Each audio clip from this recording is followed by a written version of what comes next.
My name is Dennis Tillman. Those of you who attended the OS2 conference in Seattle will remember me as the MC of the conference. I will be introducing the speakers and the topics of their talk to you at the beginning of each of these videotapes.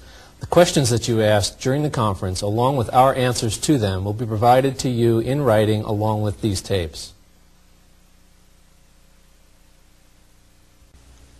Manny Bellin, our product manager for Windows Presentation Manager, is now going to slow the pace down to the introductory level to demonstrate Windows 2.0 for the first time. For those of you that are already familiar with Windows, I think you'll find the similarities and differences between Windows 1.03 and Windows 2.0 to be of considerable interest. Since Windows 2.0 and Presentation Manager look the same, this will give you an opportunity to see what Presentation Manager is ultimately going to look like. As Product Manager for Presentation Manager, Manny is responsible for the Windows portion of the OS2 software development kit. He is also responsible for acquiring device drivers for Presentation Manager and Windows.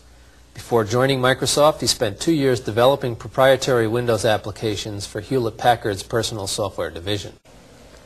Before I go into the demonstration, let me back up and talk about the objectives that Microsoft had in mind when it developed Microsoft Windows.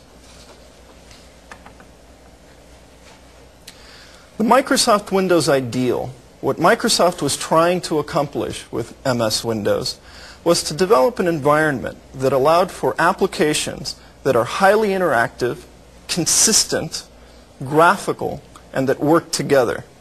Now this is a long, complicated sentence, so let's consider each clause in this sentence independently.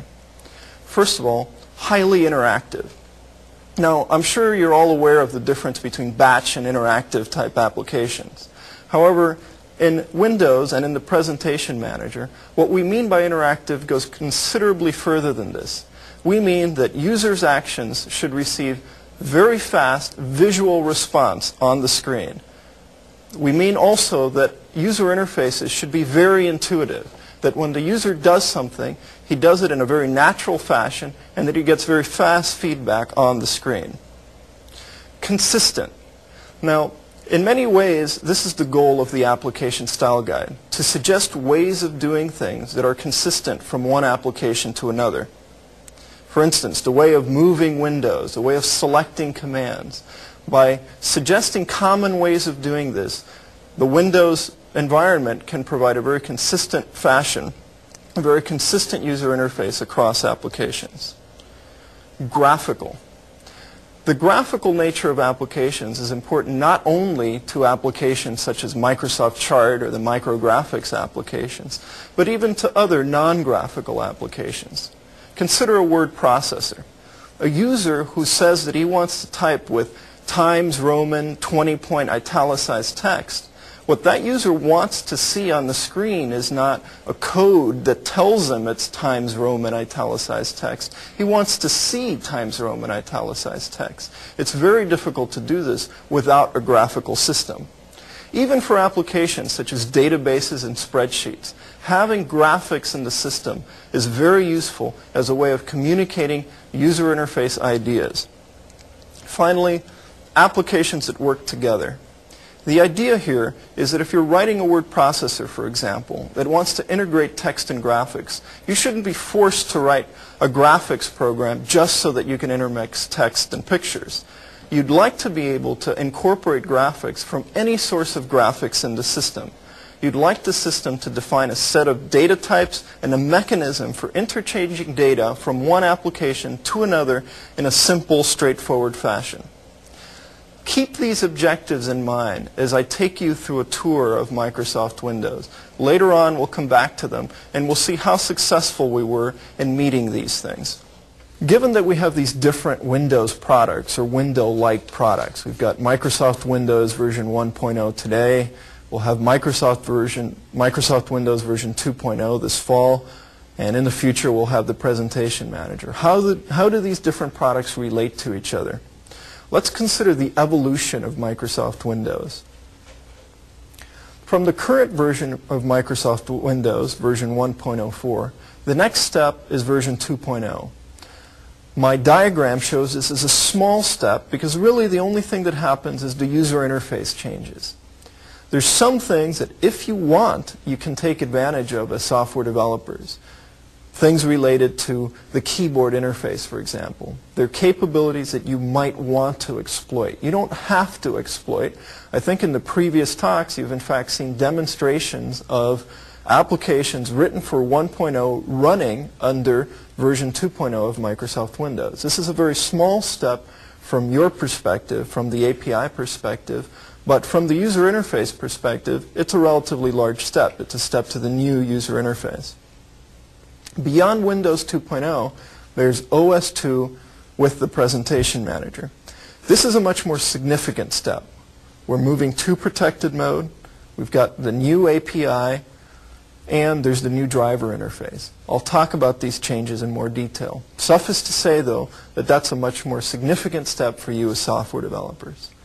In the long term, where we're headed is for a 386 version of OS2, or version of OS2 that's able to exploit the capabilities of 386-based systems. Things like exploiting the large linear address space, the virtual 86 mode. We believe that this is where the software and hardware industry is heading, that 386-based machines will be the next stable platform for the future. Let me show the same information in a slightly different form to communicate a different point. Here are the different Windows products with a timeline. The key point in this slide is that none of these products, except for Microsoft version 1.0, Microsoft Windows version 1.0, disappears. We expect that Windows 2.0 and that OS2 will continue to survive, that they will coexist. In spite of my arrowhead being missing there on my slide, we expect that Windows 2.0 will be a viable development environment for the next several years. We expect to see that MS-DOS and real mode machines will continue to coexist even while OS2 is still ramping up, becoming popular on 286 and 386-based machines. Given that we expect to have all these different versions of the operating system and of Microsoft Windows around, how will we position these different products?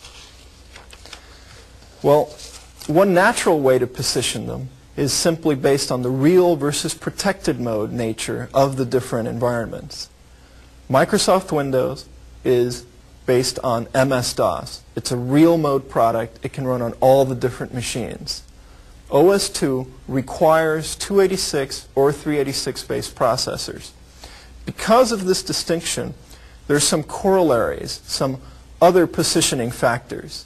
The installed base is primarily 8088 and 8086 class machines. The ratio is something like 9:1. Thus, the installed base will continue to be primarily MS-DOS based and Microsoft Windows based. New products, on the other hand, will likely be 286 and 386 based machines, and will be targets for the OS2 operating system. Naturally, this also translates into a low-end versus high-end distinction. The 286 and 386 class machines will likely be more expensive products than the 8086 and 8088 class machines. Thus, MS-DOS will address the low-end, the home and educational environments, whereas OS2 will be more for businesses. The key point, again, is that we expect Microsoft Windows version 2.0 and OS2 to coexist. OS2 will not obsolete Microsoft Windows.